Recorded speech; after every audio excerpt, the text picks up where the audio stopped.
This is JoJo with AAICM, and I'm recording an interview for Outer Experiences with Steve Faison in Elk River. So, Steve, what year were you born? 1954. All right. And were you born here in Minnesota? Yes. And were you born in Elk River? No, I was born in Minneapolis. Okay. And what about your parents? Are they from Minnesota as well? My mother, my mother is from Minnesota. My father was born in Jacksonville, Florida, but he's lived up here most of his life. Mm-hmm. Okay. And what did they do and where did they live here in Minnesota as you were growing up? We started out, we lived in Minneapolis till I was about 6, and then we moved out to Elk River. Mm-hmm. And what did your mom and dad do for work?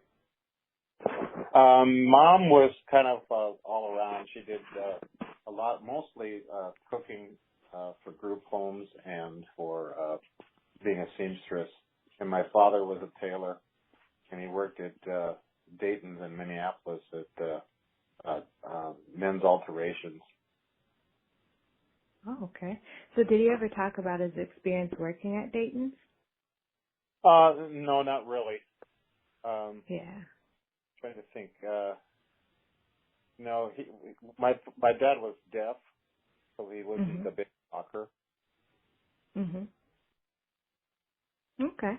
And then your mom, did she talk about her experience being a seamstress? And was she a seamstress in Minneapolis and Elk River? Her interests were in Minneapolis and Elk River. She in Minneapolis she did a lot of group home cooking, and she would bring me to a lot of places that she worked at right up through college for me. Mhm. And did she ever detail any of her experiences working and living in Minnesota? She didn't really. Well, she just told me where she worked, and she had a good time doing it. She worked at she cooked for Sigma Chi fraternity at the University of Minnesota, and she said she really enjoyed that. She likes interacting with people, and that's pretty much it. She didn't really tell me any close personal experiences. But it seems like it was an overall good experience. Yeah, she really enjoyed it. Yeah. I think it was the social aspect of it more than it was just cooking food. So you think she got to know the students and maybe even some of the faculty at U of M? Yeah, yeah. Okay. So you said around age 6 you moved from Minneapolis to Elk River. Can you characterize your neighborhood in Elk River and if you remember how that was different than Minneapolis? Oh, yeah. It was, Minneapolis, of course, was a thriving metropolis. When we moved to Elk River, we bought a 3-acre farm, and my father and mother built the house that we lived in. And I was just up there not too long ago and just drove by the house, and the whole area which was rural. That the place we lived in is still rural, but most of Otsego, which is right outside Elk River, is huge. It's huge. It's bigger than Elk River was when I grew up. Yeah. So can you tell me a little bit about life on the 3-acre farm you guys have? Well, life on the farm was kind of laid back. It was. I went to school there, which was about 4 miles away.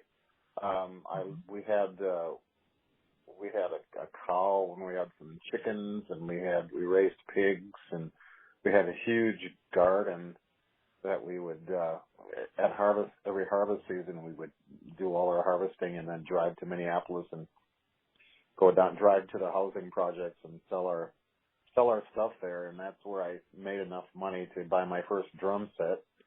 Oh, wow. Yeah, we had dogs and cats and all kinds of stuff. It was great. I really enjoyed that part of it. So what kind of you said there was a garden and you would sell some of your harvest in Minneapolis. What kind of things did you guys produce? Oh my God. Well, we had corn, we had peas, we had green beans, we had okra, we had radishes and cucumbers, and grew pumpkins and potatoes and just about everything. Yeah. And did you have other farm families around you, or were they, Yeah. were your neighbors just, oh, okay. So how did that work? Yeah. That was great. That was great. I was just thinking about one of my neighbors that I grew up with. His family had a pig farm, and that's how we started ours. We bought like 3 or 4 sows and had them bred and had little ones and sent them off to market. And other neighbors had cows. I was in 4-H. I don't know if you know what 4-H is. Mhm. Do you know what 4-H is? Yeah, we see them at the state fair every year, right? Yeah. The Yeah. farming club. Yeah. Right. Right. Yeah, I was in Okay. 4-H. Had a lot of projects there. I did everything from raising a pig to cooking to I was the only male in what's called dress review, which is where you make clothing Oh, okay. and model it and everything.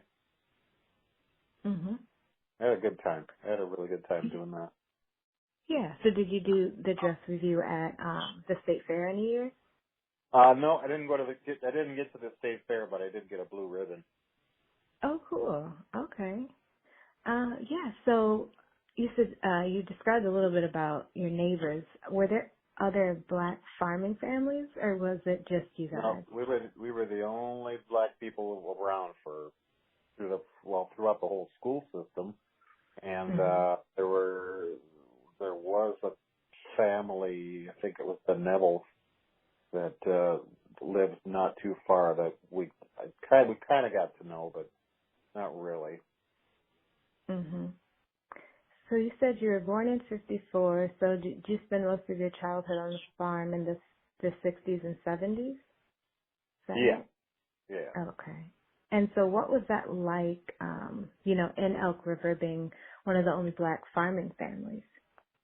Well, it was good. I really enjoyed it, like I said, but it was also through a big civil rights thing.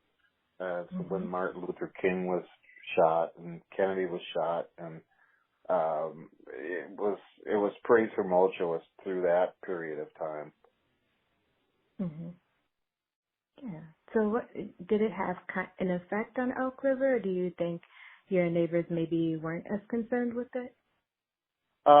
For the most part, we had gotten to know everyone pretty well, and but there was still a few people that I had issues with, that had issues with me. President of my 4-H club used to call me the N-word all the time, but actually wasn't too bad. But every once in a while, and I think for a lot of people would stare at us, Mhm. or especially early on. But for the most part, it was fairly healthy. I had a lot of friends, and we did a lot of stuff together. And I got into a lot of trouble with them, and the Yeah. teenage stuff. We were kind Right. of. Hello? I'm here. Oh, sorry. I lost you. That last line dropped out. You said you were walking? No, Yeah. no. I got in trouble with a lot of kids but it was just teenage stuff. Okay. And so you said some people used to stare. Do you know if there was any resistance when your parents did move and build the farm? I don't know. I was 6 years old. I don't think Yeah. so. Um, Right. I don't know, there were those that were a little more on the redneck side that, uh, had issues with us, but I don't think there were any problems. Mhm. So you felt pretty embraced by your neighbors then and in your Yeah, town. especially the Okay, neighbors. that's yeah. So did you guys hang out, do kind of, maybe fall, summer things together? What was that like? I was in band and choir, but the band that we play at, we played at all the football games, had a marching band. Um, uh, well, it's just making me think back here. Yeah. Yeah, I mean, I hung out with a lot of people. We did, all the holiday stuff we did as a group with my peers. Mhm. Yeah, and does Elk River have any like big parades? For instance, Hopkins has the Raspberry Festival. Were you involved in any things like that throughout the years? We had just Memorial Day parade. That was probably pretty much it Mhm. as far as the festivals go. Yeah. And was your 4-H group a part of that? The Memorial Day parade? We were kind of independent of that. Okay. Yeah. And so I just want to get a little bit into your school experience. So, what school did you attend when you were in elementary? And then if you want to tell me a little bit about that experience. Oh, boy, that was like 60 years ago. Yeah. But um, um, what was the question again? Yeah, just what elementary school did you attend in Elk River and what Oh, that experience was like I if I you went remember to anything. I went to what's called Lincoln Elementary, and it's right in Elk River. Mhm. I went through the whole school system in Elk River from beginning to Mhm. end. Elementary school was fun. I had some good teachers. I had some bad teachers. Mhm. Um, really not much to say about. Like I said, that was so long ago. Right. But Yeah, we can skip to junior high and high school too if you want to tell me well, I where. was I was Yeah. pretty much a happy child. Uh, Mhm. uh, Junior high school is when I started mixing with kind of the wrong people Mhm. and would get into mischief. But it was nothing that was really out of the ordinary of being a kid. Right. Experimenting with life. Mhm. I think that I was kind of a cultural ambassador in some ways by the time I was in junior high school, because kids were my class in particular was becoming more and more aware of the uh, social issues, and we used to, do games I remember there was a game that Bill Cosby, you know who Bill Cosby is, right? Mhm. Yeah, the comedian. Yeah, there was a game that he said that he did when he was a kid called Buck Buck. Mhm. So we all started doing that. Basically what that is one person grabs the flagpole and another person grabs that person and another person grabs that person. And then you start piling on and see how Mhm. high you can get. That was, Mhm. that was the funniest thing I ever saw. And we got in a lot of trouble with that. But I mean, Yeah. it's fun. I didn't get involved. I just watched. I said, I'm not No. going to. Mhm. Okay, so you were pretty, you'd say you're pretty well adjusted and Yeah. pretty much accepted in the school system too. Yeah. There were a few there. There were a few bullies there but I think that they were more just bullies. It wasn't a racial thing. They were just Mhm. bullies. And then Mhm. I went to junior high school. I started hanging out with some musicians that were like in bands and stuff. And by the time I got to high school, we had a rock band called Smoked Fish. Mhm. Well, but so I did a lot of playing out. And I'm playing in a couple of bars and social events and school dances and things like that. Mhm. And how was your band received when you would Oh, go people out love and play it? Yeah. it. Yeah. We were pretty popular. We were, as a matter of fact, very popular in our area. Mhm. And what kind of music did you guys play? We did a lot of rock. In Chicago, we did Led Zeppelin and Foghat and a lot of rock stuff. Mhm.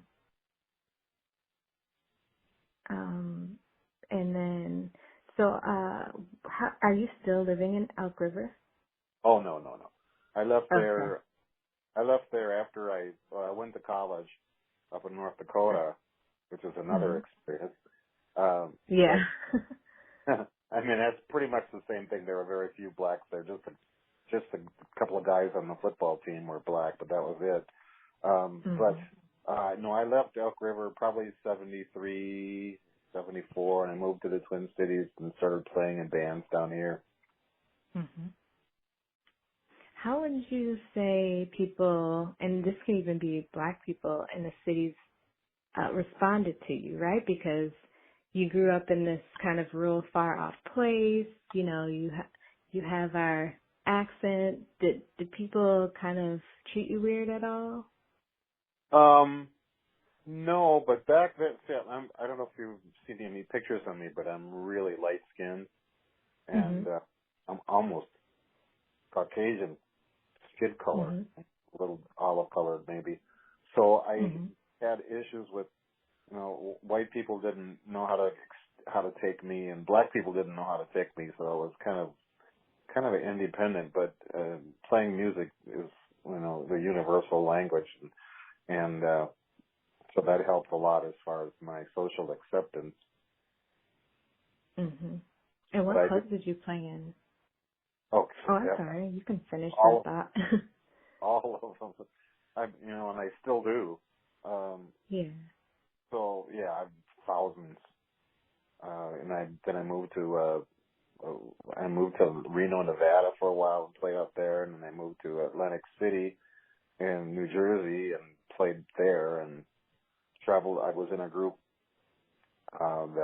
that traveled the world. We went to Japan and Italy and Amsterdam, and Oh wow. yeah, so I had good experiences. Yeah. So I did. And what was I, the name of that group? that was more by four. Okay. It's a kind of a jazz vocal group. Okay. And I'm sorry, I didn't ask you what instruments you played.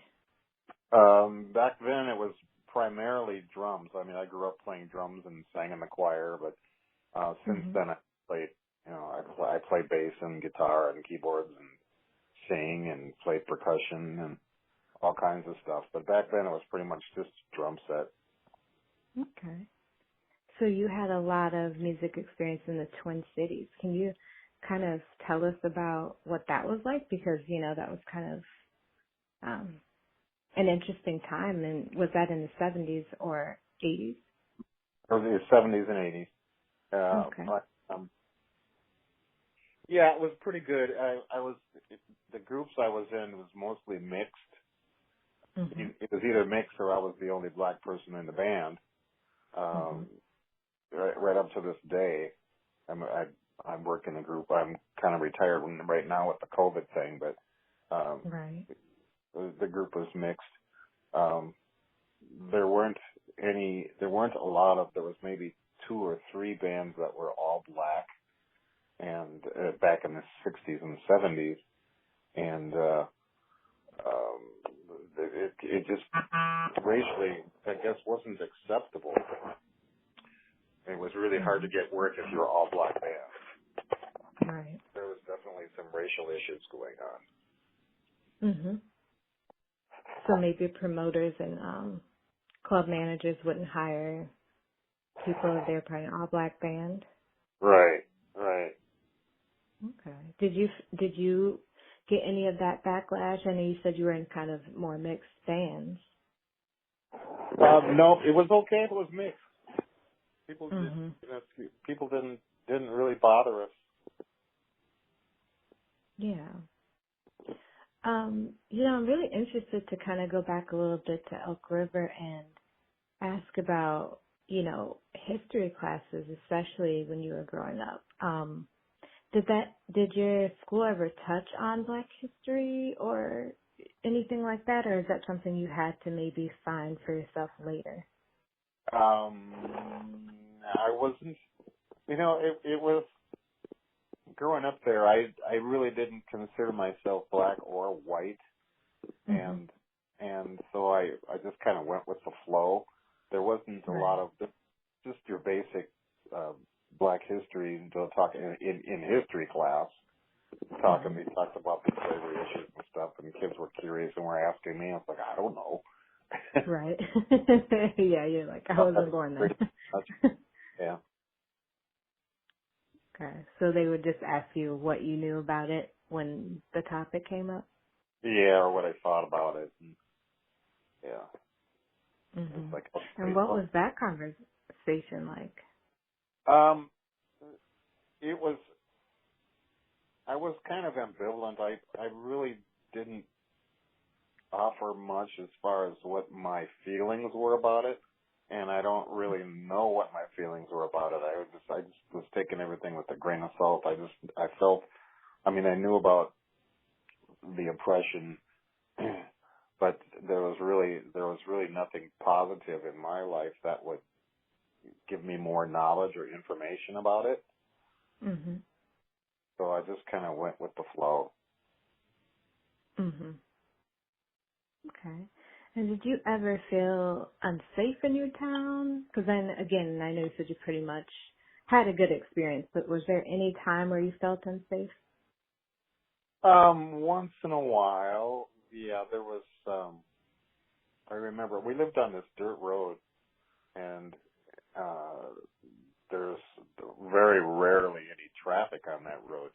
And if there was traffic on the road, there'd be people that we knew. But every once in a while, there'd be a car that would stop and park outside of our house and just sit there. And that was the only time I really felt threatened. But Mhm. for the most part, it was fairly safe.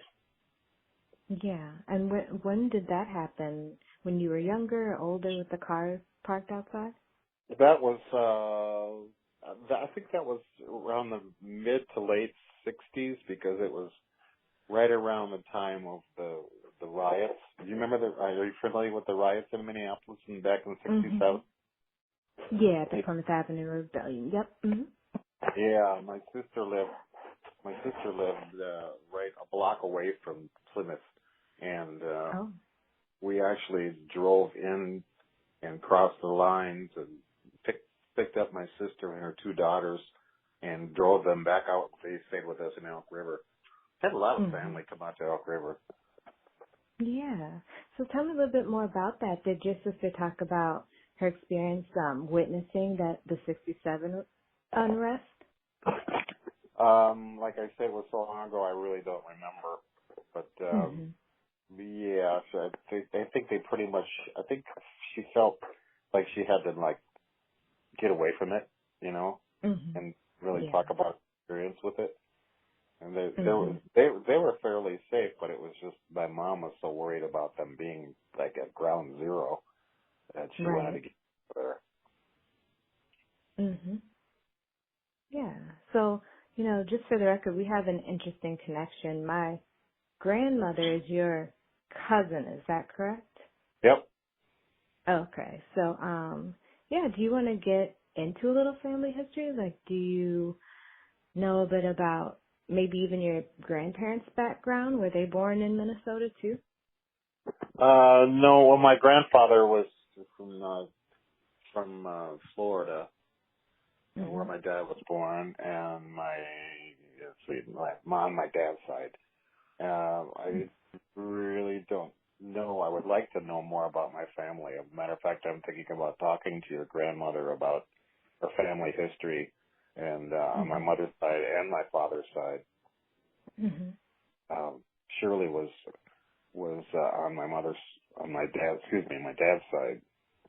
As a Okay. matter of fact, when we moved to Elk River, um, your who would it be? Your great grandmother. Her name was May. Is that right? Mm. I'm not sure. Yeah. Oh. Anyway, she was married to my uncle, and that Mhm. was Shirley's mother. Okay. Yeah, Shirley's mother, and she passed away. But anyway, Shirley's grandmother owned property, and that's how we found out about Elk River, because we lived like right up the road. I mean, there was within walking distance of our house. So her name was Vivian Gibson. Okay, Vivian Gibson. Yeah. Wow. Okay, so when would that be that she owned land? That was back in the early 60s. Okay. 60s. Okay. And, since you left Elk River, do you go back frequently? And if you do you feel like it's changed in terms of demographics, like who lives there now, or do you feel like it's a bit unchanged? Oh, it's definitely changed. Yeah, I don't know about the demographics, but I know that when I was going to school there, the town population of Elk River was like 1,300, and it was like the school system it involved Rogers and Zimmerman and Albertville, and there was like a lot of towns sent their kids to Elk River to school. Now Otsego, or the little township that we lived in right outside of Elk River, is bigger than Elk River ever was at that time. It was like there's probably about, I'd say, 8,000 to 10,000 people that live there. It just in Otsego. Elk River is, I think, 11,000 something. Okay. So, a lot of people up there. Yeah. Do you think that's, and I'm not sure if you're familiar, but do you think that's new industry, or what do you think explains that kind of population boom? Well, I think a lot of it just has to do with expansion. I think people are, and we moved to Elk River because my mom wanted me out of the city. She didn't want me growing up in the city, so that's why we got the place out there. But I think a lot of people moved out for the same reason later on, and it built up from there. Yeah.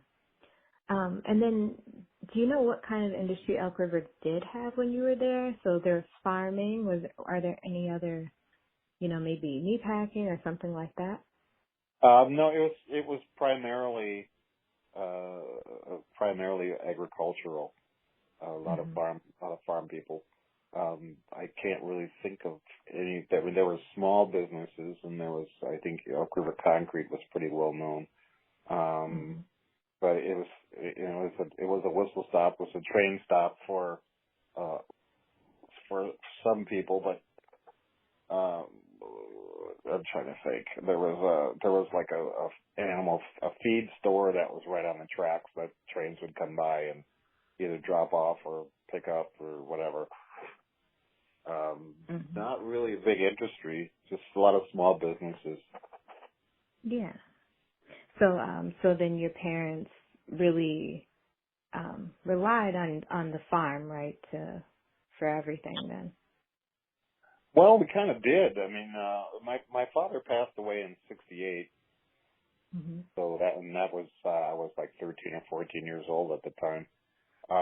But we lived on a lot of the vegetables and that we did. We produced and a lot of the pork, from raising the pigs, and the neighbors had cows, and we'd buy big pieces of meat and have it butchered, and most of our food sources were local. Do you miss that at all? I do. When I was with my own family, I wanted to. We were looking for a place to live, and I wanted to go back to my place for farmland because I wanted my kids to grow up the way I grew up. Right. It was really, really healthy. It was really healthy for me to do that. Yeah.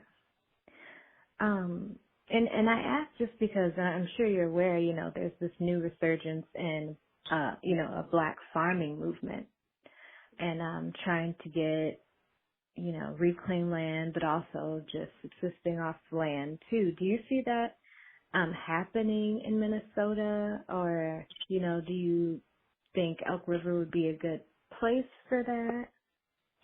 I think further out, like towards between Elk River and or between Otsego and Albertville is still farmland, but most of the farmland in Elk River is now communities. There's houses and I watched the transition from a lot of the land was big trailer homes, like double wide trailer homes, and then those went away, and then they started building houses. I mean, there's houses everywhere. And I don't even know much about the industry up there anymore because that was a while ago. But right. So I've watched some things build up and grow, and I mean, there was a farmer who used to have every harvest season he would have a little tractor trailer or some kind of flatbed, and he'd sell corn from it. And now it's a huge garden center. I mean, it's big. It's like bigger than Bachman's. It's huge. This guy built his farmland into a basically an industrial farm. I don't know what you'd call it, but yeah, a lot of flowers and anything that goes into the ground he's got there. It's huge. So it was kind of fun to watch my neighbors, do that. Mm-hmm. Yeah. And again, going back to the agricultural nature of Elk River, how important to you in your childhood was just being in nature, and what kind of things would you do that were really tied to nature that maybe we don't get to do in the cities? Oh yeah, that was. It reminded me of a lot of stuff. Well, I had mm-hmm. friends that were my age in our neighborhood, and we used to go out in the woods and just do things. I mean, just observe nature. Or we'd find a big vine full of tree, and we'd swing from it. Or I would walk down to the river, which was about I'd say probably a little more than a quarter of a mile away. There was a river there, the Crow River, mm-hmm. and just go down there and hang out. And my brother and I used to go down there, go fishing a lot. Or just me and at home, out in the yard, just hanging out. Mostly with the garden stuff, but yeah, I did a lot of exploring. I had a tree house, and I did a lot of exploring out there, just with nature. Yeah. Who built the tree house? My dad built it. I think it was just it wasn't really a house. It was more like just a big wooden bed that you could sit in. That I had chairs in it, and didn't do much. Just hang up there and use my imagination to take me wherever I wanted to go. That's the nicest thing about it, is that you can do that. I did a lot of fantasizing, a lot of imagining, being in different places, and stretching my mind. Mm-hmm. I don't think I would have had if I lived in the city. Right, because it's kind of different, right? Like we have park systems, but we don't have that wide open space, right? That you right, have to and experience. It's more of a social thing. It's more of hanging out with your friends, and I think anyway. I had a lot of time to myself, and I really enjoyed that. Mhm. So who taught you to fish? My dad, my mom, and dad. Mom loved to fish too. I never went hunting. I had a neighbor who we went out one time and shot guns and stuff, but I never really went hunting at all. But fishing, yeah, that was a big thing. My brother and my sister didn't really much, but my brother and my mom and dad, we loved to fish. I taught my kids how to fish. Mhm. And then, there's that quintessential Minnesota experience of canoeing. Do you remember your first time canoeing? Never went canoeing. Oh, okay. Never went canoeing or kayaking or anything like that. I was a lot of boating, but Yeah. no, never did any canoeing. Okay. So what was your boating experience then? Well, my dad had a boat, and we'd go up Mhm. when we'd go fishing. Mhm. And if he didn't have, before he had a boat, we used to go out and rent boats to go fishing, and we fished a lot of out in Buffalo area and Lake Ramsey and Orono and Tonka, and, a lot of Mhm. different ones. Mhm. Um, and that kind of makes me think too about winter on the farm. What was that like? Like, how was that different than experiencing winter in the city? Well, there were it was bitter cold, and we had we had big was it propane huge propane gas tank that had to be filled like every couple of months, and every once in a Mhm. while we run out of gas and it would be cold. But for the most part, we were okay. I remember us getting snowed in. Um, where we couldn't go anywhere for 2 or 3, 4 days. So Mhm. having all the produce from the farm throughout the year, my mom canned a lot of food, and then she just froze a lot of food. But we had enough food to sustain us for months if we had to, so we weren't too Mhm. worried about it. Yeah. But it was So nasty, yeah. and I had to I'm go sorry. out. I took the It, school bus, and I had to mhm. walk probably 50 yards to the mailbox to get on the school bus, and sometimes I had to wade in snow up to my knees. it was it Right. was, it was crazy. Wow. Yeah. So maybe don't miss that part so much. No, Waiting in the snow. actually, when you're that young, though, it doesn't really bother you. I mean, I look at those memories fondly. I don't disdain that concept at all because I mhm. really enjoyed everything about it. I was a Mhm. happy kid. Yeah. So it sounds like you had like being in a rural area was pretty much good for you as a child and you growing up. So how would you say it like formed your personality, helped Oh shape you? That's a boy, big question. yeah. I think I think I immersed myself in music so much that I was kind of blind to a lot of things outside of that. I mean, mhm. I lived for music even back when I was in junior high. When I first started band in seventh or eighth grade. I think it was seventh grade. I immersed myself in the music, and I had some really good teachers that I could really relate with. And my high school band teacher and my high school choir teacher are still good friends of mine.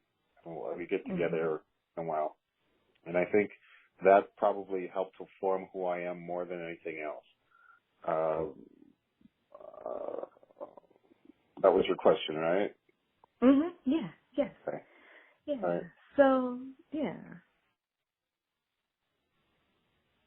Oh, I'm sorry.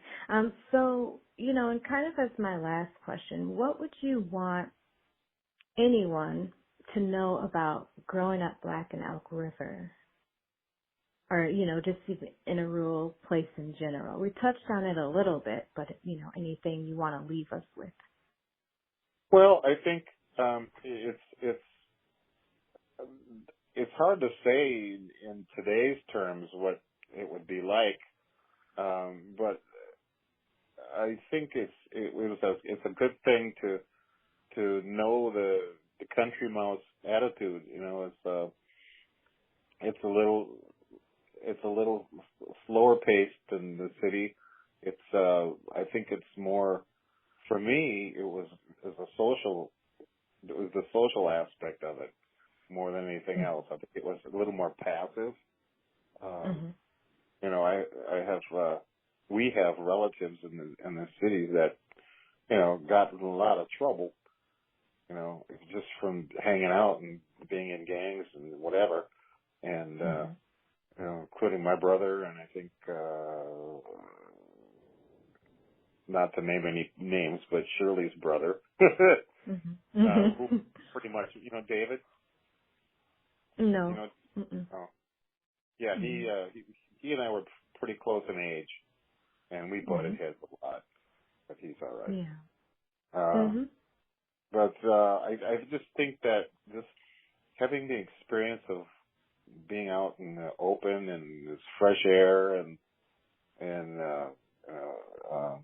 there's people that are accepting. There are people that are not, but that happens in the city too. But it just you have more space. I think that's it. You just have more space, and you're able to flourish in that space. Yeah. Well, Steve, I want to thank you so much for your time, and I really hope, maybe we can continue this as we learn more about our own family histories together.